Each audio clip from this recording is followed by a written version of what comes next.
नमस्ते friends, welcome. हम vision IAS के पीटी 365 पढ़े थे, इंटरनेशनल रिलेशंस।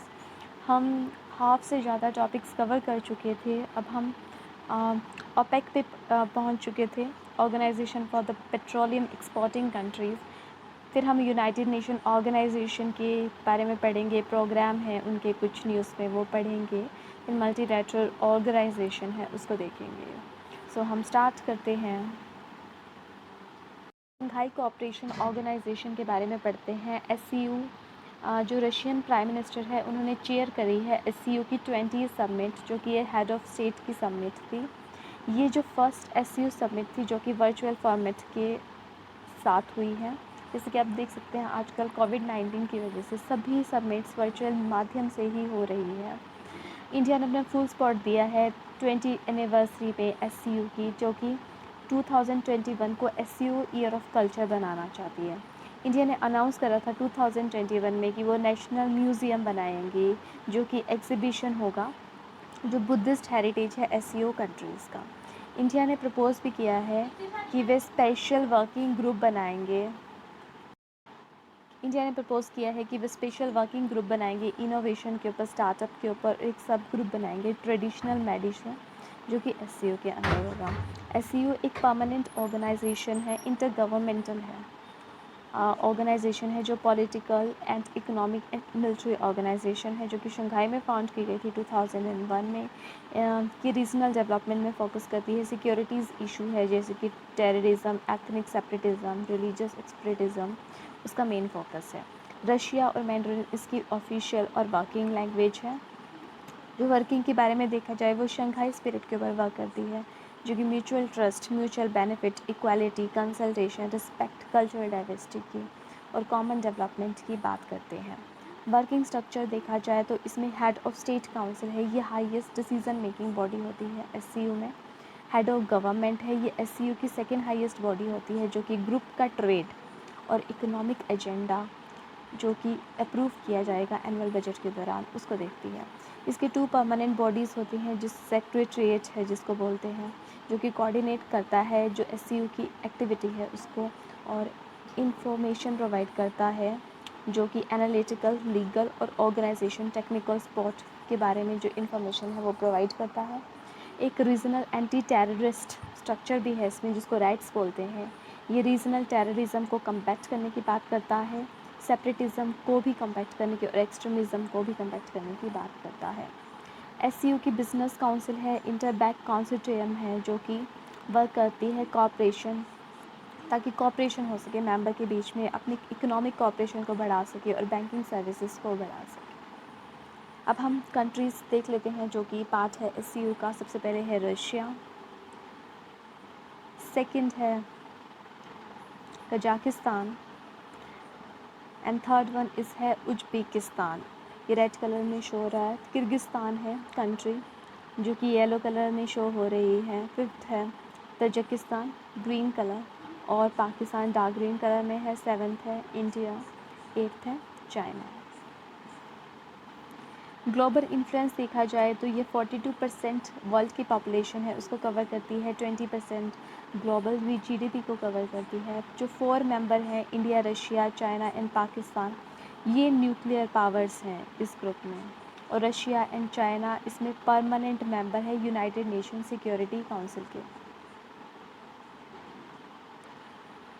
एससीओ को देखा जाए, ये काउंटरवेट करती है जो नेटो है, नॉर्थ अटलांटिक ट्रीटी ऑर्गेनाइजेशन, क्योंकि दोनों ऑर्गेनाइजेशन की जियोपॉलिटिकल इंटरेस्ट हैं सेंट्रल एशिया में, गल्फ़ में, और एससीयू डिग्री ऑफ इन्फ्लुएंस जो है वो ग्रेटर है in terms of land mass than NATO. हमारा जो टॉपिक होगा वो Organisation of Petroleum Exporting Countries है, ओपेक, उसके बारे में देखेंगे। अभी ओपेक सेक्रेटरीट ने अपनी 4th हाईएस्ट लेवल मीटिंग है ओपेक की, उसको होल्ड किया है। इंडिया का डायलॉग भी हुआ था इसमें वीडियो कॉन्फ्रेंस के माध्यम से। जो ओपेक है वो परमानेंट इंटर गवर्नमेंटल ऑर्गेनाइजेशन है 13 ऑयल एक्सपोर्टिंग नेशन का, जो कि है Iran, Iraq, Kuwait, Saudi Arabia, Venezuela, और बगदाद कॉन्फ्रेंस में इसको फाउंड किया गया था 1960 में। ये इसके फाउंडिंग मेंबर्स हैं। Iran, Iraq, Kuwait, Saudi Arabia and Venezuela. आप देख सकते हैं कि ओपेक कंट्रीज़ इस ऑरेंज कलर में शो की गई हैं। इसमें जो मोस्ट ऑफ़ द कंट्रीज़ हैं वो अरेबिया की हैं, कुछ कंट्रीज़ अफ्रीकन कंट्रीज़ भी हैं, एक साउथ अमेरिका की कंट्री है वेनेजुएला। बाकी हम देख लेते हैं जो इसके मेंबर है, इराक है, कुवैत है, ईरान है, United Arab Emirates, Saudi Arabia है, लीबिया है, ये अफ्रीकन नेशन है, अल्जीरिया है, नाइजीरिया है, इक्वेटोरियल गिनी है, गैबोन है, अंगोला है, रिपब्लिक ऑफ कॉन्गो। सो जो ऑब्जेक्टिव देखे जाए तो ओपेक कंट्रीज़ के वो है कि वो कोऑर्डिनेट कर सके, यूनिफाई कर सके जो उनके पेट्रोलियम पॉलिसी को है मेंबर कंट्रीज़ के बीच, ताकि वे secure, fair and stable prices बना सके पेट्रोलियम प्रोडक्ट को लेकर, और एफिशिएंट इकोनॉमिक रेगुलर सप्लाई हो सके पेट्रोलियम जो कि चाहते हैं, जो कंज्यूम करते हैं नेशंस। जो ओपेक सेक्रेटरीट है, ये एग्जीक्यूटिव ऑर्गन होता है ओपेक का, जो कि लोकेट है वियना में। ये हेडक्वार्टर के रूप में भी काम करता है इस ऑर्गेनाइजेशन का, जिसका हेडक्वार्टर है वो वियना ऑस्ट्रेलिया में है। ओपेक प्लस कंट्रीज़ भी हैं जो कि non OPEC oil producing countries हैं, जो कि है Azerbaijan, Bahrain, Brunei, Kazakhstan, Malaysia, Mexico, Oman, Russia, South Sudan. ये 13 ओपेक मेंबर कंट्रीज़ के साथ ये ओपेक प्लस कंट्रीज़ मानी जाती हैं। जो अगर देखा जाए तो करंट एस्टिमेट के अनुसार 79.4% जो ऑयल रिज़र्व है वर्ल्ड का वो लोकेट करता है ओपेक मेंबर कंट्रीज़ में, और बहुत सारा बल्क ऑफ ऑयल प्रेजेंट है मिडल ईस्ट में, और जो कि 64.5% का कंट्रीब्यूशन देते हैं। और इंडिया ओपेक की मेंबर नहीं है, और जो पर इंडिया वर्ल्ड की थर्ड लार्जेस्ट ऑयल इंपोर्टर है। 78% क्रूड ऑयल इंपोर्ट करती है इंडिया, 59% एलपीजी इंपोर्ट करती है, and 38% LNG liquefied natural gas import करती है। जो इंडिया का जो ऑयल डिमांड होगा वो इंक्रीज़ करेगा 4.7 million barrel per day in 2019, जो अभी है वो 10.7 मिलियन पर डे हो जाएगा 2045 तक। अब हम यूनाइटेड नेशन के ऑर्गेनाइजेशन के बारे में देखते हैं, और प्रोग्राम्स हैं जो न्यूज़ में हैं यूनाइटेड नेशन से रिलेटेड को देखें। सबसे पहले है United nation relief and work agency. India ने अभी 2 मिलियन की एड दी है इस ऑर्गेनाइजेशन को, एजेंसी को सॉरी, ताकि वे वर्क कर सके for the welfare of the Palestinian refugee corona virus के दौरान। जो UNRWA है वो क्रिएट किया गया था दिसंबर 1949 UN के द्वारा, ताकि हम शेल्टर को प्रोवाइड कर सकें, फूड सप्लाईज कर सकें, medical aid, education, work opportunity provide कर सकें पैलेस्टीन रिफ्यूजीज़ के लिए। 5 फील्ड्स ऑफ ऑपरेशन है इसमें, जॉर्डन है, लेबनान है, सीरिया है, गाज़ा स्ट्रिप है, वेस्ट बैंक है, इंक्लूडिंग ईस्ट ऑफ जेरूसलम। देखेंगे यूनाइटेड नेशन प्रोग्राम है UNHIV एड्स के बारे में। जो UN एड्स है वो लीड करता है, इंस्पायर करता है वर्ल्ड को, ताकि वह अचीव कर सके अपने शेयर्ड विजन को कि न्यू HIV इन्फेक्शन हो सके, जीरो डिस्क्रिमिनेशन हो सके, और इट्स रिलेटेड डेथ भी कम हो सके। वो ग्लोबल और नेशनल पार्टनरशिप मांगता है ताकि हम इस एपिडेमिक को 2030 तक ख़त्म कर सकें, और ये सस्टेनेबल डेवलपमेंट गोल भी है हमारा कि 2030 तक ये एपिडेमिक बिल्कुल ही ख़त्म हो जाए। नेक्स्ट हम United nation high commissioner for refugees के बारे में देखते हैं। जो ये राइट और उनके फ्यूचर क्या होंगे रिफ्यूजीज़ के बारे में, उसके बारे में वर्क करता है। फोर्सेबल डिस्प्लेसेबल कम्युनिटीज़ के बारे में, और जो स्टेटलेस पीपल हैं जो किसी भी कंट्री के सिटीज़न नहीं हैं, उनके वेलफेयर के बारे में बात करता है। ये 1950 में क्रिएट की गई थी जब सेकेंड वर्ल्ड वार हो गया था, ताकि हम जो यूरोपियंस के जो रिफ्यूज़ी हैं उनकी मदद कर सकें, जो कि अपने घरों को लॉस्ट कर चुके थे। अब हम United nation arm trade treaty के बारे में देख रहे हैं। रिसेंटली चाइना ने अनाउंस करा था कि इस ट्रीटी को वे ज्वाइन करेंगे। जो आर्म्स ट्रेड ट्रीटी है एक लीगली बाइंडिंग इंटरनेशनल एग्रीमेंट है जो कि रेगुलेट करता है global trade in conventional arms. ये common standard international standard provide करता है मेंबर कंट्रीज़ के लिए, प्रिवेंट करता है, इरेडिकेट करता है illicit trade off conventional arms. ये ऑल कन्वेंशनल आर्म्स को कवर करता है और ये रिस्ट्रिक्शन नहीं लगाता कि क्या टाइप होगा और कितनी क्वांटिटी में होगा, सोल्ट किया जाएगा, प्रोसेस किया जाएगा बाय स्टेट। ये अडॉप्ट किया गया था यूएन जनरल असेंबली के द्वारा और ये 2014 में फोर्स में आया था। इसको साइन करा गया है 130 कंट्रीज़ के द्वारा और इंडिया इसका सिग्नेटरी नहीं है, ये याद रखना। अब हम United nation economic and social council के ऊपर बात करें हैं। यूएन चार्टर ने इस्टेब्लिश किया गया था इकोनॉमिक एंड सोशल काउंसिल को 1945 में as one of main 6 organs of the United Nation. इकोसॉक के बारे में देखा जाए तो ये फोकस करता है 3 डायमेंशन ऑफ सस्टेनेबल डेवलपमेंट, जो कि है इकोनॉमिक, सोशल एंड इन्वायरमेंटल। इसके 54 मेंबर गवर्नमेंट है जो कि 3 ईयर टर्म के लिए इलेक्ट करे जाते हैं जनरल असेंबली के द्वारा। जो इसकी सीट्स हैं काउंसिल में वो एलोकेट की जाती है जोग्राफिकल रिप्रेजेंटेशन के अनुसार। 14 एलोकेट की जाती है अफ्रीकन स्टेट में, 11 की जाती है एशियन स्टेट में, 6 की जाती है ईस्टर्न यूरोपियन स्टेट में, 10 की जाती है लेटिन अमेरिकन और कैरेबियन स्टेट में और 13 की जाती है वेस्टर्न यूरोपियन और अदर स्टेट। इंडिया ने इलेक्शंस को जीता था इकोसॉक के सब्सिडरी बॉडीज़ की। अब हम सब्सिडरी बॉडीज़ के बारे में देख लेते हैं। Commission on status of women जो कि इस्टेब्लिश की गई थी 1946 में। ये प्रिंसिपल ग्लोबल इंटरगवर्नमेंटल बॉडी है जो कि एक्सक्लूसिवली डेडिकेट करती है ताकि जेंडर इक्वालिटी हो सके, वुमेन की एम्पावरमेंट हो सके। ये प्रमोट करती है वुमेन राइट को और वुमेन लाइफ्स को थ्रू आउट द वर्ल्ड और शेयर करती है ग्लोबल स्टैंडर्ड जो कि जेंडर इक्वालिटी में हो सकता है। और फिर एक है committee for programme and coordination जो कि CPCA, ये मेन सब्सिडरी ऑर्गन है इकोसॉक का यूएन जनरल असेंबली का, ताकि प्रोग्रामिंग के लिए, प्लानिंग के लिए और कोऑर्डिनेशन के लिए। CPC है वो एक्समाइन करता है totality of the secretary general work programme in a particular attention to programme adopted by the secretary general, जो कि सजेस्ट की जाती है सेक्रेटरी जनरल के द्वारा। फिर है commission on population and development, ये भी असिस्ट करता है इकोसॉक का ताकि वह प्रोग्राम ऑफ एक्शन को इम्प्लीमेंट कर सके। इंटरनेशनल कॉन्फ्रेंस होती है पॉपुलेशन डेवलपमेंट में, ये मॉनिटर करता है, रिव्यू करता है, एक्सेस करता है जो कि implementation of the programme of action होते हैं नेशनल लेवल पे, रीजनल लेवल पे और इंटरनेशनल लेवल पे। देन हम देखेंगे India UN development partnership fund के बारे में। DPF के बारे में देखा जाए तो ये 2017 में इस्टेब्लिश की गई थी। ये सपोर्टेड और लेड बाय इंडिया, पर इसको मैनेज करता है United nation office for the social south south cooperation और ये इम्प्लीमेंट करता है in collaboration with the United nation system.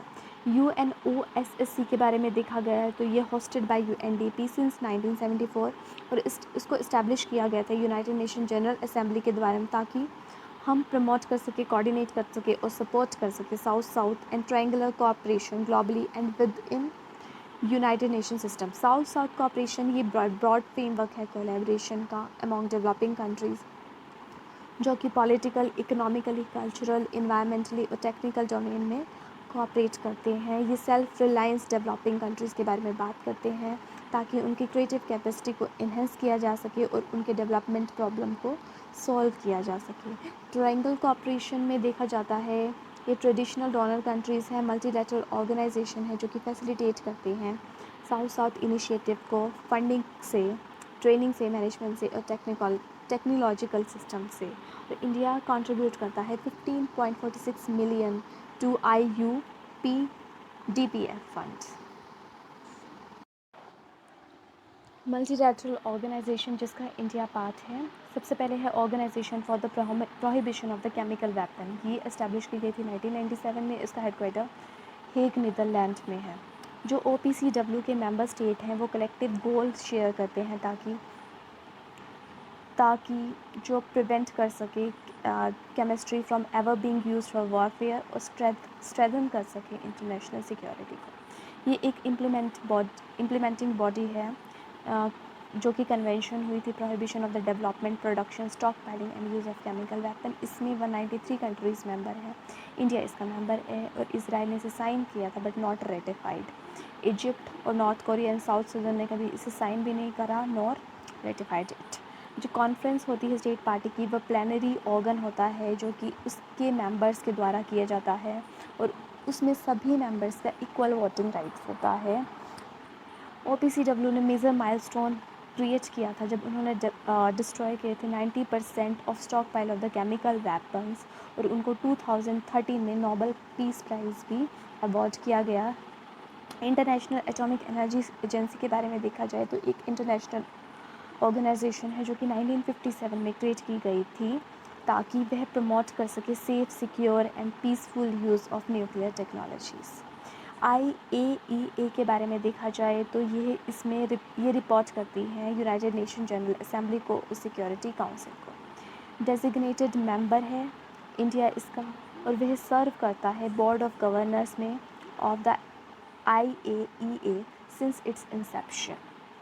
जो इंडिया और IAEA के बारे में देखा जाए तो दोनों ने एग्रीमेंट भी साइन करा है, application of the safeguard to civil nuclear facility in India 2 फरवरी 2009 को, और ये 11 मई को फोर्स में आया था।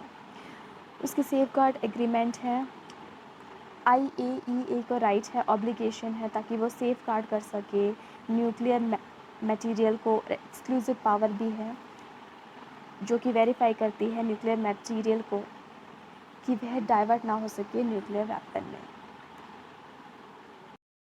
रशिया, इंडिया और चाइना का अलायंस भी है। स्पेशल RIC मीटिंग हुई थी जो कि कमेमोरेट करती है 75th एनिवर्सरी हुई थी वर्ल्ड वॉर 2 की, उसको, जो कि फाउंडेशन है UN का। RIC प्रपोज किया गया था रशिया के द्वारा 1998 में ताकि वो वेस्टर्न अलायंस को काउंटर बैलेंस कर सके। ये ग्लोबल इश्यूज़ जो कि रिफॉर्म चाहती है यूनाइटेड नेशन में ग्लोबल टेररिज्म की स्ट्रेटजी में, काउंटर टेररिज्म स्ट्रेटजी में, prevention of arms in outer space, इसके बारे में बात करती है। 19% जो ग्लोबल लैंड मास है और 33% जो ग्लोबल GDP है वो ऑक्यूपाई करते हैं ये 3 कंट्रीज़। ये कोर फॉर्म करते हैं SCO का और ब्रिक्स का, बिकॉज तीनों कंट्रीज़ दोनों ऑर्गेनाइजेशन की मेंबर है। सिग्निफिकेंस क्या है इंडिया के लिए? ये स्ट्रैटेजिकली, जियो स्ट्रैटेजिकली इम्पोर्टेंट है। और भी ग्रुप्स हैं जैसे कि J, जिसमें है जापान, USA एंड इंडिया, और क्वेड के साथ ये ग्रुप्स भी स्ट्रैटेजिकली इम्पोर्टेंट है इंडिया के लिए। ये एक प्लेटफॉर्म है ताकि हम अपने एरिया ऑफ कोऑपरेशन को बढ़ा सकें और जो हमारे डिफरेंसेस हैं उनको, उनके बारे में अंडरस्टैंड कर सके, और इश्यूज़ लाइक अफ़गानिस्तान के बारे में, वेस्ट एशिया, ईरान सेंक्शन के बारे में हम बात कर सके। जो ये न्यू इकोनॉमिक स्ट्रक्चर है वर्ल्ड का जो करा जाता है। अब हम ईस्ट एशिया समिट के बारे में देखेंगे। ये लीडर फोरम है जो कि पॉलिटिकल, सिक्योरिटी, इकोनॉमिक चैलेंजेस है जो फेस कर रहा है इंडो पैसिफिक रीजन, उसके बारे में बात करती हैं। इसमें 18 मेंबर हैं। 10 एशियन कंट्रीज़ हैं, Australia, China, India, Japan, New Zealand, Republic of Korea और यूनाइटेड स्टेट एंड रशिया इसके मेंबर्स हैं। ये 54% वर्ल्ड की पॉपुलेशन को रिप्रेजेंट करता है, 58% ग्लोबल GDP को। जो EAS है वो सबसे पहले इनॉग्रेट किया गया था कुआलालंपुर में 14 दिसंबर 2005 में। इंडिया इसका शुरू से ही मेंबर है। नेक्स्ट है Asian infrastructure investment bank. Finance minister ने अभी 5th एनुअल जो मीटिंग थी board of governance of AIIB को, उसको अटेंड किया था। AIIB एक मल्टीलैटरल डेवलपमेंट बैंक है जो कि इम्प्रूव करता है सोशल और economic outcome in Asia. India इसका फाउंडिंग मेंबर भी है और एक सेकेंड लार्जेस्ट शेयर होल्डिंग भी रखता है। 7.5% वोटिंग राइट्स हैं इंडिया का, और 26.6% जो वोटिंग राइट है वो चाइना के पास है। और ये इस्टेब्लिश किया गया था 2015 में। उसका हेडक्वार्टर है बीजिंग में। नेक्स्ट हमारी जो ऑर्गेनाइजेशन है वो है कॉमनवेल्थ। ये एक यूनिक पॉलिटिकल एसोसिएशन है। 53 मेंबर कंट्रीज़ हैं इसमें, 31 आइलैंड नेशंस हैं। ज़्यादातर इसमें जो कंट्रीज़ हैं वो ब्रिटिश एम्पायर का पार्ट रह चुकी है, उनकी कॉलोनीज़ रह चुकी हैं। जो चीफ इंस्टीट्यूशन है इस ऑर्गेनाइजेशन का वो कॉमनवेल्थ सेक्रेटरीट है जो कि इंटर गवर्नमेंटल एक्सपेक्ट पे फोकस करता है। और ये ओरिजिनली क्रिएट की गई थी ब्रिटिश कॉमनवेल्थ के द्वारा बेल्फोर डिक्लेरेशन जो कि 1926 इंपीरियल कॉन्फ्रेंस में हुआ था, उनके द्वारा की गई थी और इसको फॉर्मलाइज किया गया था यूनाइटेड किंगडम के द्वारा स्टैट्यूट ऑफ वेस्टमिनिस्टर इन 1931। जो करंट कॉमनवेल्थ नेशन है वो कॉन्स्टिट्यूट करी गई है लंदन डिक्लेरेशन 1949 के द्वारा, जो कि मॉडर्नाइज करता है कम्युनिटी को और एस्टेब्लिश करता है मेंबर स्टेट को कि वह फ्री हैं और सभी इक्वल हैं। उनके जो मेंबर स्टेट हैं उनके लिए कोई लीगल ऑब्लिगेशन नहीं है, पर वह यूनाइट किए गए हैं इंग्लिश लैंग्वेज के द्वारा, हिस्ट्री के द्वारा, कल्चर के द्वारा और shared value of democracy, human right के द्वारा और रूल ऑफ लॉ के द्वारा। नेक्स्ट हमारा टॉपिक है इंडिया, ब्राज़ील, साउथ अफ्रीका के बारे में, जो कि 2003 में फॉर्म किया था ब्राज़ीलिया डिक्लेरेशन में। ये साउथ साउथ ग्रुपिंग के लिए, लाइक माइंडेड कंट्रीज़ के लिए फॉर्म किया गया था। ये कॉपरेशन 3 फ्रंट्स के ऊपर काम करता है।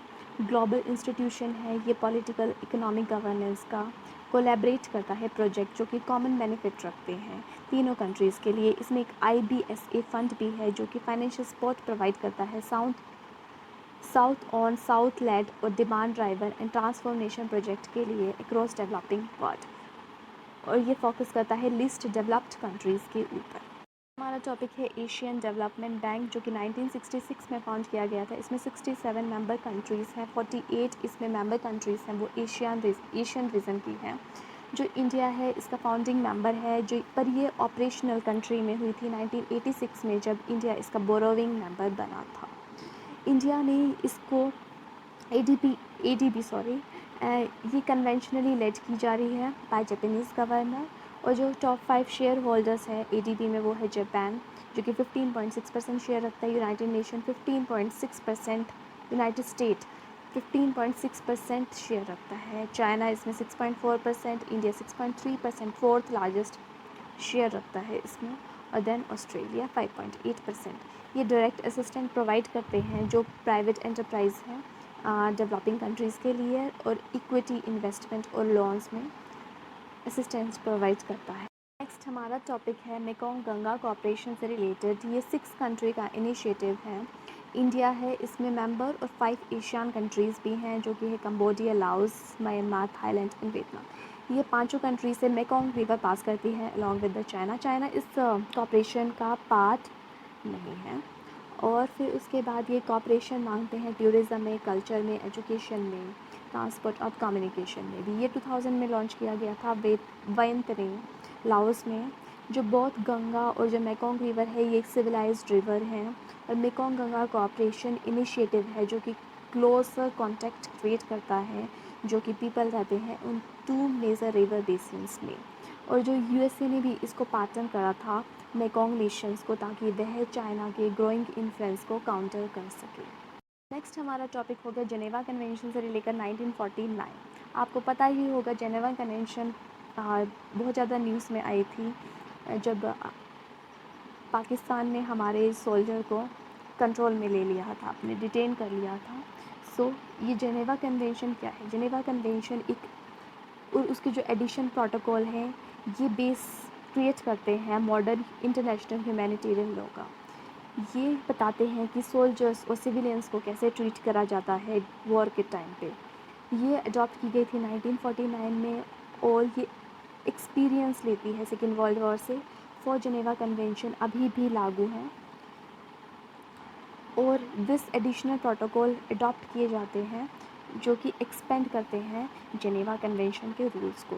ये कन्वेंशन जो भी रेटिफाइड करे गए हैं, जितने भी स्टेट्स हैं सभी ने किए गए हैं और यूनिवर्सली एप्लीकेबल हैं। जिन नेशंस ने जेनेवा कन्वेंशन को रेटिफाई करा है वो प्रोटोकॉल, जिसने प्रोटोकॉल को एक्सेप्ट नहीं करा है बट जेनेवा कन्वेंशन को रेटिफाई करा है, वे भी इस कन्वेंशन से बाउंड है, जितने भी उस कन्वेंशन के प्रोविज़न हैं उससे।